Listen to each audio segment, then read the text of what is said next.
Hey, what is going on, Bulls and Bears? It is Friday, August 13th, 2022. Americans are turning to credit card reward points to help them through this economic period of outrageous cost of living. We're going to talk about that and more, but that's going to be the first story we're going to talk about. Also, we're going to be talking about what looks like bank runs over in the UK. Now, the reporting on this, they're not calling these bank runs, but it looks to me like bank runs, and I'll let you decide once we get to that topic. But first, recent article here, Americans turn to credit card rewards to absorb inflation. Are credit card awards going to be enough to offset inflation? No. But the fact that people are looking towards cards, so people are taking out more credit cards, we know that. They're running up more debt, we know that. But the cards they're choosing now more than others are rewards. They have rewards. Sometimes the rewards can be redeemed for cash or a credit towards your card statement. Other times it's for travel or other shopping, like gift cards to different retailers. But people are looking now towards rewards to help them offset some of these prices. It's not going to help much. Most rewards might give you 1-2%. One of the better ones that I use is actually the Costco card. I love using the Costco card for the rewards. You get 4% back when you purchase gas with that card. You also save money just buying stuff at Costco with the card. Now, some people say, well, if you need these rewards, then you must be broke. Well, it's not that. Even if you have money put back in savings, even if you're not broke or one of the paycheck crowd, do you really want to give more money than you have to the credit card companies, right? So even if someone has a lot of money, I still think it's worth the time just to choose a card. You're going to swipe the card anyway. You might as well get some money coming back. More for you, less for the credit card company. I also use a gas app where if you use this app when you purchase gas, you get a discount on your gas somewhere usually between 10-20%, sometimes even 25%. There's a link to that down below. It's called Upside, and if you use that, you save money on gas, especially now. A lot of people are turning to that app, and I've been using it, and I think I saved about $20 my first month, $30 the second month, but I do quite a lot of driving. I've got kids in different schools that we have to commute back and forth, basically like a taxi back and forth to these different schools, and it really adds up, but therefore the savings adds up too. And just from the cards out there that I've seen, 2% cash back is really good, especially if it's everywhere that you shop. Some cards make it more complicated. They'll say, okay, it's only 2% cash back for these types of purchases, or these 3 months it's going to be a certain type of purchases, maybe grocery, maybe travel, and then the next 3 months it changes. I don't like those cards. That gets too much to keep up with, right? Who has time to keep up with all these different months and different types of discounts? I like a card that gives a set reward for all types of purchases. And I put utilities on the cards to try to give discounts or rewards back for paying utilities. You have to pay the utilities anyway. You might as well get a little bit back. If anyone has ever clipped coupons, you know what I'm talking about. A few dollars here and there. It may not make a big difference, but it feels good at the end of the day. Something very interesting is happening in the UK.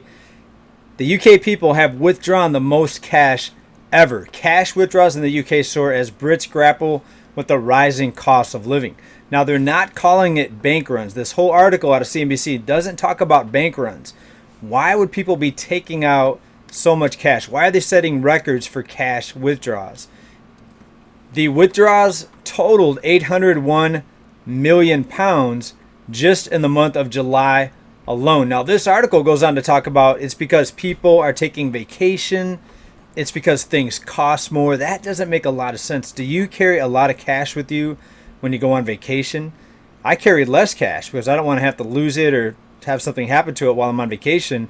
I use credit cards even more when I'm traveling and on vacation than I do when I'm at home. So less cash, more credit cards. So this to me doesn't make sense. Also, the fact that prices are higher, do you want to use cash when prices are higher? Most people don't. Most people don't want to walk to a car dealership and buy a car with cash, right? It's a huge amount. Most people don't want to make any large purchase with cash. You want to charge it to your card. And back what we talked about at the beginning, get rewards for using your cards. You get a little bit of cash back. You don't get cash back when you use cash, right? You may get a cash discount at some places, but to me, this article trying to explain the reason why so many people in the UK are taking out cash out of their accounts doesn't make sense. So please let me know what you think down in comments. If you are from the UK, I'd really like to hear from you. But either way, what do you think about this? Are people losing trust in the banks? That is my question, and that's looks like a possibility to me. Next, the Inflation Reduction Act. Here's a very nice illustration, very nice cartoon. Is this throwing fuel on the inflation fire? That's what we talked about a few reports ago, how the Inflation Reduction Act is actually going to make things worse. And raising taxes on corporations is not going to incentivize the corporations to lower their prices. And anytime you see this type of spending, inflation always goes up. Also, the money in these spending packages rarely goes to the people that need it the most. Here's an obvious example. Look at the national debt of 30 trillion. Many decades ago, they declared war on poverty. They called it a war against poverty. Right? There's also other actions that also failed, but the war on poverty, has it succeeded or has it failed? Well, look at the record levels of debt that people are in. Look at close to 70% of people living paycheck to paycheck. Look at the surge and the spike in homelessness. Has the war on poverty succeeded or has it failed? Even after tens of trillions of dollars being spent, if you look at the unfunded obligations, it's closer to $170 trillion. It's all been one big failure for most, but it's not a failure for the billionaires that actually benefit from all of this spending. For them, it's not a failure. Things are working just fine, if you know what I mean. Next, take a look at this. McDonald's, $21 an hour. Is it true? Well, maybe. You have to read the fine print. If you zoom in, it says hiring. Well, you can read that. That's in bold print, of course. Hiring $21. It makes it look like they're paying everybody $21 an hour. That is not happening. What it is, it says up to $21 an hour. So you may have a couple managers making that much, but up to means it could be anywhere from the minimum wage to whatever their bottom wage is, up to the maximum of $21. But that meme was going around on the internet, kind of making it look like everybody made $21 an hour. That's not the case. It's similar to when you see stores put out a big sign and they'll say up to 50% off, and people say, wow, everything's 50% off. You know, when you walk closer to the sign, you see the words that say up to 50% off, and you might walk into the store, maybe it's one or two items in the entire store that are actually 50% off, and they're usually something that hasn't been sold for months or years in some cases. So kind of an interesting meme, a funny meme, but not exactly what many people made it out to be. All right, now this one about knocked my socks off right here. This is a package of tuna, as in tuna to make a tuna fish sandwich. Last night at Whole Foods, $14 a pound. Inflation is over, though, they say. There's no more inflation. Just like we talked about a couple reports ago, yeah, there's still inflation. They're saying that inflation went down. No, it just didn't go up as fast as it did the previous month, but inflation is still here. And let's zoom in here. Wow, Whole Foods, close to $14 a pound, $12.45 for that little container. Absolutely insane, people.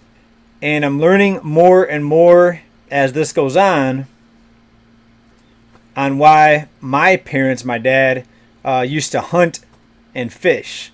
And people used to get pride from hunting and fishing. A lot of people still do, but most people now living in larger cities, not as many people able or willing to go out and get their own food. But I think with these costs, you're going to start seeing a lot of people trying to get their own food, people moving to farms, people learning to fish, people learning to hunt just to survive. And it's going to get worse. What can I say? Hope everybody liked this report. Thank you for being here. Please like if you like this video and subscribe. Come back for more updates on the economy. We're going to make it through this together and prosper. Link down below to that gas discount app. You help this channel by clicking that link and installing that app on your phone. Off of each gas purchase, you save a few percentage points.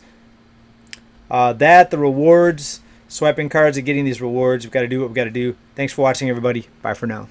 Peace.